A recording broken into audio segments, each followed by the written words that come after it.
नमस्कार दोस्तों, मैं आलोक तिवारी और प्रयाग दर्शन न्यूज़ से। और आज हमारे साथ मौजूद हैं यहाँ धीरज पांडे जी, जो कि वार्ड नंबर 18 प्रेम नगर से सभासद हैं।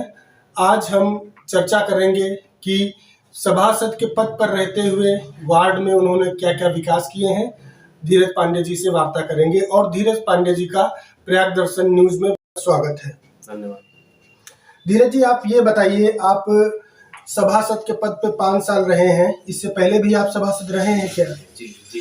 तो इन 5 सालों में आपने क्या क्या विकास किया है क्षेत्र में?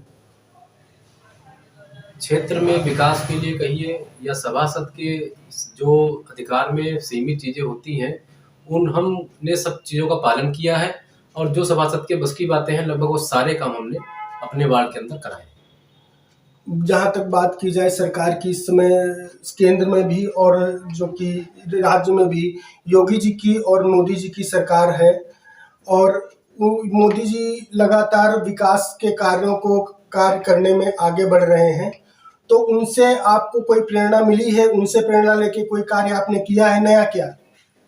भाई, प्रेरणा क्या, हमारे प्रधानमंत्री जी हैं, हमारे मुख्यमंत्री जी हैं, हम उनके स्टेट में उनके हम लोग नागरिक हैं और हमने जो उनसे प्रेरणा यही ली है कि हमने करोड़ों रुपए के काम, जैसे कि जो बड़े नेता या बड़े पद पर रहते हुए लोग कराते हैं, हमने करोड़ों रुपए के काम अपने सभासदी कार्यकाल में कराए हैं। आप इसका प्रत्यक्ष प्रमाण हमारे वार्ड में जाकर के दे सकते हैं। हो सकता है कहीं पर थोड़ी बहुत कमी बची हो अभी, तो उसको हम पूरी कराने की भी कोशिश करेंगे। अब थोड़ी देर यहाँ आपके वार्ड से हटकर हम शहर की बात करते हैं। हमारे शहर में लालबाग चौराहे पर स्ट्रीट लाइट लगी हुई हैं, और जो भी लाइटें लगी हुई हैं वो कभी भी पूर्ण रूप से जलती हुई नहीं दिखाई दे रही हैं। इसमें किसको जिम्मेदार माना जाए? देखिए, ये चीज़ हम लोगों ने बोर्ड में भी उठाई कि ट्रैफिक व्यवस्था सीतापुर की अच्छी बने, सुचारू रूप से नागरिकों को बहुत सुविधा मिले, लेकिन कहीं न कहीं ठेकेदार ने गड़बड़ी करी, उसको नोटिस दी गई और उससे कहा गया कि आप दोबारा इनको सही करिए, और टेक्निकल प्रॉब्लम के मारे थोड़ी समस्या ज़रूर आई। बाकी हम लोगों ने पूरी कोशिश करी है कि जनता को अच्छी यातायात नियमों का सुविधा मिले। और बात करें आपके अध्यक्ष की, तो यहाँ पे जो आपका अध्यक्ष है वो समाजवादी पार्टी से बिलोंग करता है, और सूबे में सरकार जो है भाजपा सरकार है। क्या उनके बीच में कुछ ऐसी गतिविधियां हैं जो कि आपको लगता है कि विकास के कार्य में रुकावटें बन रही हैं? देखिए, पार्टी भले ही भिन्न हो, लेकिन जनता के कार्य नहीं रुकने चाहिए। जनता ने इनको चुन करके भेजा था अध्यक्ष जी को, हम लोगों को भी भेजा था, हम लोग निर्दलीय जीत करके आए थे, लेकिन हम लोगों ने विकास कार्य ना रुके इसलिए पूरा टाइम सहयोग किया, और जो भी विकास कार्य किए गए वो जनता के द्वारा समर्पित किए गए। और चूँकि पार्टी वाइज तो थोड़ा बहुत टकराव तो रहता है, लेकिन चूँकि नगर पालिका एक स्वायत्त संस्था है, अपने आप में ये एक स्वतंत्र है, तो ऐसे कोई कार्य प्रभावित नहीं हुए। जो काम होने थे और बड़े-बड़े काम भी हुए हैं नगर पालिका में। और धीरज जी, आप सर्व समाज संगम के जिलाध्यक्ष भी हैं। ये सर्व समाज संगम जो है आपका संस्था, ये किस प्रकार की संस्था है? क्या इसका योगदान रहता है समाज में? देखिए, ये एक रजिस्टर्ड संस्था है, सर्व समाज संगम सभा, जिसको हम लोग की S4 कहते हैं शॉर्टकट में। उसमें सीतापुर के वार्ड से हजारों लड़के और नवयुवक जुड़े हुए हैं, और इसका पूरे जिले में भी हमने विस्तार कर रखा है। और इसका काम यही है कि हम लोग भी कोरोना में उसमें काम किए, और जो भी जनी से जुड़ा मुद्दा रहता है, किसी को कोई समस्या रहती है, कोई मांगे रहती हैं, कोई मुद्दे रहते हैं, उनका हम लोग बढ़ चढ़ करके उसको हम मांग जनता के द्वारा जो उनको समस्या होती है उसको उठाते हैं ऐसे संगठन से, इसलिए हमने बनाया है। नगर निकाय चुनाव में क्या आपके संस्था से भी कोई प्रत्याशी मैदान में उतारने की आप लोग सोच रहे हैं? हाँ, कार्यकर्ता लोग कह रहे हैं कि हम सर्व समाज संगम सभा स्पोर्ट से लड़ना चाह रहे हैं वार्ड के अंदर, क्योंकि हमारा संगठन हर जाति विशेष कोई काम नहीं करता है, सबके लिए काम करता है। हमारे संगठन का नारा ही है, इंसान का इंसान से हो भाईचारा, यही पैगाम हमारा।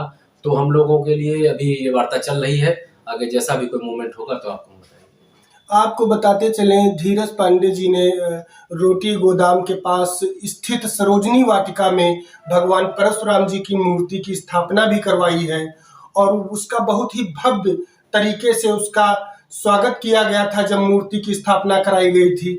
वहाँ कुछ मुद्दे ऐसे भी हैं कि सौंदर्यीकरण में वहाँ कुछ कमी दिखाई गई है, उसके लिए क्या आपके कदम क्या रहेंगे, उसके लिए सौंदर्यीकरण के लिए? देखिए भाई साहब, भगवान परशुराम की मूर्ति स्थापना करी गई, वो बहुत ही सौभाग्यशाली पल था सीतापुर के लिए। और जहाँ पर वो स्थापित है वहाँ पर अभी सौंदर्य कार्य होना है। उनका हम वहाँ पर भव्य चबूतरा और मंदिर का आकार देना था, लेकिन किन्हीं कारणोंवश वो अभी विलम्ब हो गया। तो हम अब सरकार से मांग करेंगे, माननीय सांसद जी से मांग करेंगे और हम उनको ज्ञापन देंगे अखिल भारतीय ब्राह्मण महासभा की तरफ से कि वो कुछ सरकार की तरफ से मदद कराएं। और बाकी हमारा जो संगठन है वो अपने स्तर से भी देखेगा और बहुत जल्दी ही वहाँ पर भगवान परशुराम का जो भव्य रूप होगा मूर्ति स्थापना होने के बाद, वो आपको देखने को मिलेगा। और धीरज जी, अभी बात की जाए, चुनाव आपके आने वाले हैं, तैयारी सभी सभासद कर रहे हैं, सभी वार्डों में नए प्रत्याशी भी आएंगे और जो पुराने प्रत्याशी हैं वो भी पूरी दमखम लगा के चुनाव लड़ेंगे। और पुराने प्रत्याशी जो हैं वो अपने काम और विकास की भी चर्चा जनहित में करेंगे, जिससे कि जनता जो है उनको आगे फिर दोबारा लाने का काम करें। आप जनता से क्या अपील करेंगे कि क्या आपने कार्य किया है, विकास किया है, कैसे आप जनता से अपील करेंगे?